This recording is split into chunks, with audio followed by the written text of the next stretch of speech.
गद्दार निकालो उसको बाहर। बहुजनों के दर कैसे हो गई?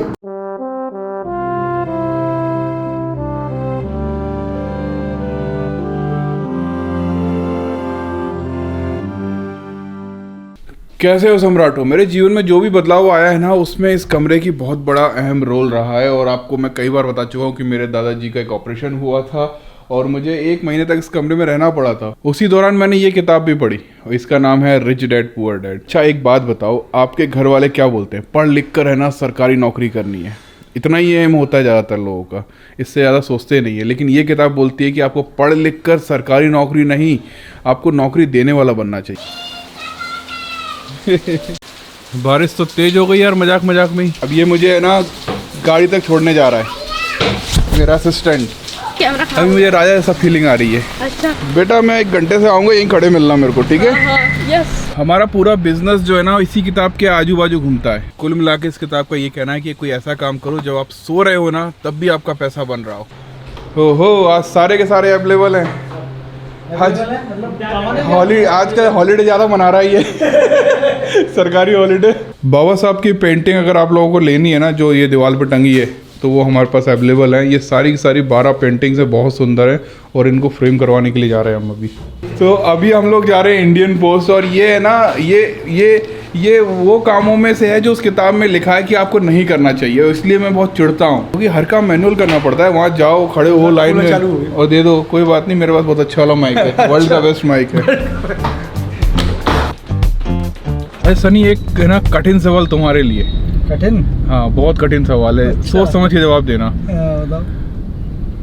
कभी भविष्य में बहुजन समाज पार्टी और आजाद समाज पार्टी एक हो गई तो तुम्हारा क्या वो बर्ताव रहेगा चंद्रशेखर भाई के या आजाद समाज पार्टी के उन लोगों के लिए जिनके लिए तुम बोलते हो कि ये लोग ठीक नहीं है? मेरा कोई बर्ताव नहीं रहेगा, सब भाई भाई रहेंगे। भाई भाई रहेंगे। और क्या।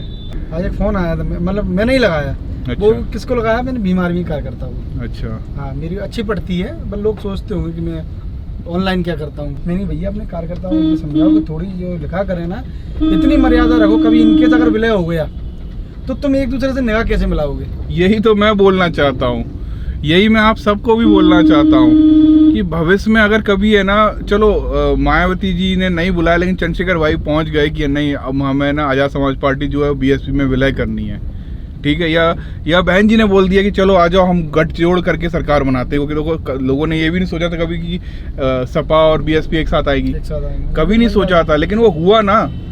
अगर ऐसा हुआ, मैं ये नहीं बोल रहा होगा, मैं बोल रहा अगर हुआ तो उस लेवल तक का काम करो कि अपन निगाह बनाने के लायक रहे। कल को अगर वो एक होगा तो फिर आप लोग क्या करोगे? नहीं रहोगे। आप क्या सोचोगे, क्या करोगे? सही बात है। सबसे पहले एजुकेशन की तरफ मुड़ो, उसके बाद अपने पैरों पे खड़े हो, मतलब आर्थिक रूप से मजबूत हो, काम करो कुछ, उसके बाद ये राजनीति के बारे में सोचो यार। उम्र बचती है तो राजनीति करो, वरना ना करो। मध्य प्रदेश में हमारी सरकार बनने वाली थी, किन कारणों तो नहीं बनी।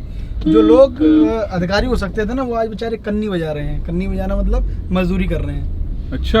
हाँ, काशीराम साहब है ना, मध्य प्रदेश को अपनी प्रयोगशाला बोलते थे। मध्य प्रदेश में ग्वालियर को कि ये मेरी प्रयोगशाला है। और एक और बात है, अहम बात, लोग बाग बोलते हैं पता है भाषणों से कुछ नहीं। काशीराम साहब के मतलब, लेकिन वो फैक्ट के संग समझाते थे, लेकिन भाषणों की इतनी खतरनाक नहीं। भाई साहब एक चीज बताऊं, मैं एक खास बात बताऊं, अपने लोग जो है ना, ये सब बाबा साहब के जो भाषण हुआ करते हैं ना, सटीक एक एक चीज, एक एक डिटेलिंग के साथ, वो भाषण के साथ है ना उन्होंने सीखा कि भाषण दिया कैसे जाता है। उसके बाद काशीराम जी के भी भाषणों को अगर आप ध्यान से सुनोगे ना तो उनमें कुछ बातें होती हैं, लेकिन आजकल जितने भी नेता हैं, बहुत सारे नेता हैं, उनके भाषणों का सर पैर ही नहीं होता। कहाँ से उठा रहे हैं, कहाँ से। और मैं ये सबकी बात बोल रहा हूँ, मैं इसकी भी बोल रहा हूँ, मैंने इसका एक भाषण सुना था। तो सब सीख रहे हैं, और सीख किससे रहे? काशीराम जी से और बाबा साहब से। पता है यही कारण है जब मुझे कोई ऐसा बोलता है ना कि स्टेज पे जाके भाषण दो, मैं इसलिए बचता हूँ इन सब चीज़ों से, क्योंकि जो चीज़ में मैं एक्सपर्ट नहीं हूँ ना, वो काम मैं करता नहीं हूँ।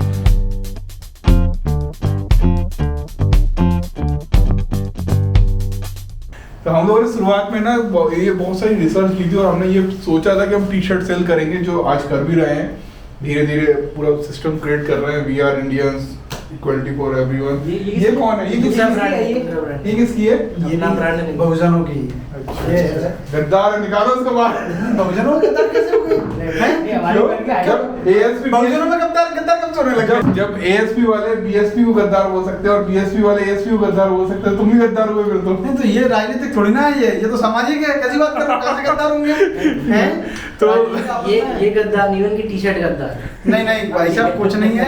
ये हमारे बड़े भाई शंभू कुमार जी की वेबसाइट का है ये, ठीक है। मैं आज प्रचार कर रहा हूँ गद्दार गद्दार। जब हमने शुरुआत की थी ना टी शर्ट की, तो उस समय जो है हम ऑफलाइन सेल कर रहे थे। एक एक व्यक्ति को ये फोन ला के बात करता था।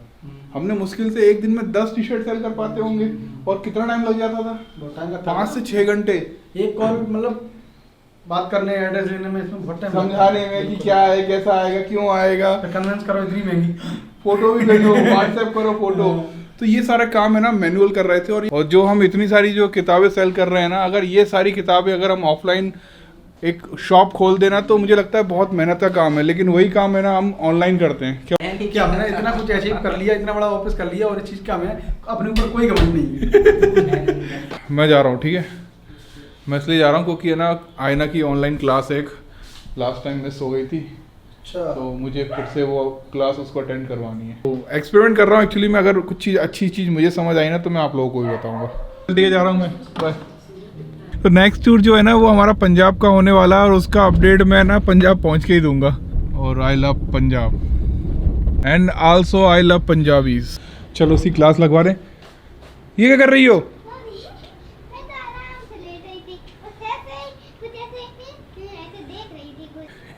है ना, आपके दांत कहाँ हैं? मैडम भी आपके दांत देखेंगे ना, फिर वो बोलेंगे अरे बेटा दांत कहाँ हैं आपके पहले। ओहो, कोई आया देखो। नाम बताओ अपना। My name is Aina. Very good. So Aina, you're in which grade? फिर से सुना दो, फिर से सुना दो। सुना दो, रिकॉर्ड हो जाएगा। ले भैया सुना, एक बार जल्दी रिकॉर्ड करना है, फोटो लेना जल्दी।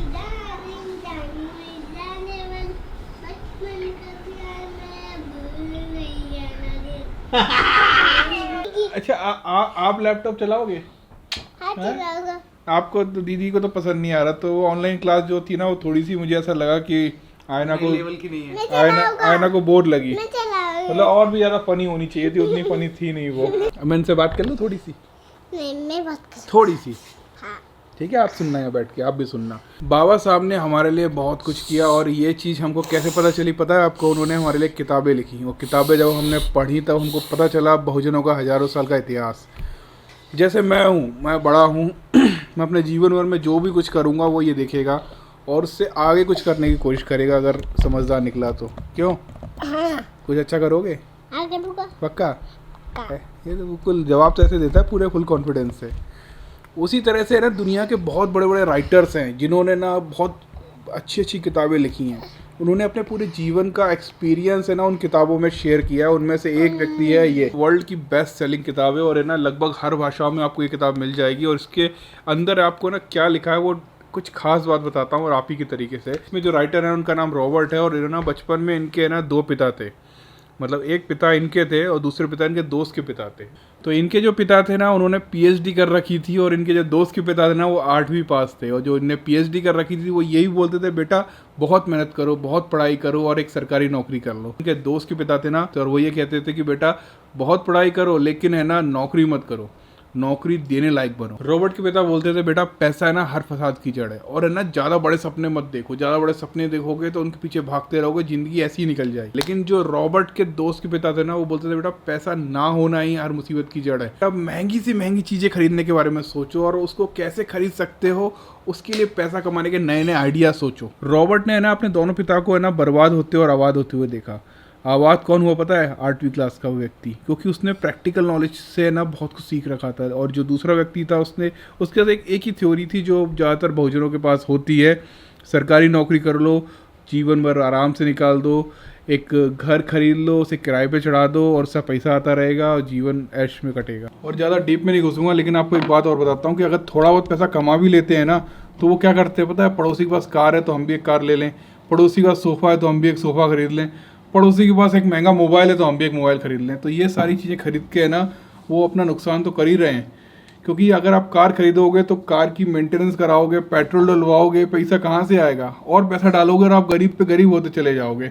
तो आपकी जो रेगुलर इनकम है ना, मैंने ऐसे बहुत से बहुजनों को देखा है जो पर डे 1,000 रुपये कमाते हैं, चिकन और दारू में उड़ा देते हैं और गरीब के गरीब रह जाते हैं। लेकिन वहीं एक व्यक्ति जो 250-300 रुपये कमाता है ना, वो लाखों रुपए की सेविंग कर लेता है अपने आने वाले टाइम पे, क्योंकि वो पैसा खर्च नहीं करता। वो थोड़ा थोड़ा पैसा इकट्ठा करके ना प्लॉट खरीद लेता है, सोना खरीद लेता है, या स्टॉक मार्केट में जमा कर देता है, या एफडी कर देता है, और वो पैसा धीरे धीरे बढ़ बढ़ के ना लाखों रुपए का रूप ले लेता है। तो इस किताब में ना कुछ ऐसी खास बातें जो आपको पढ़नी चाहिए, और मैं डिटेल में नहीं बताने वाला।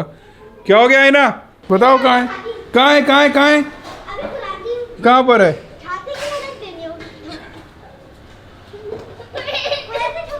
क्या है रन? मेढक का? ओह छोटा सा बच्चा है ये तो। ओहो कितना छोटा है भाई।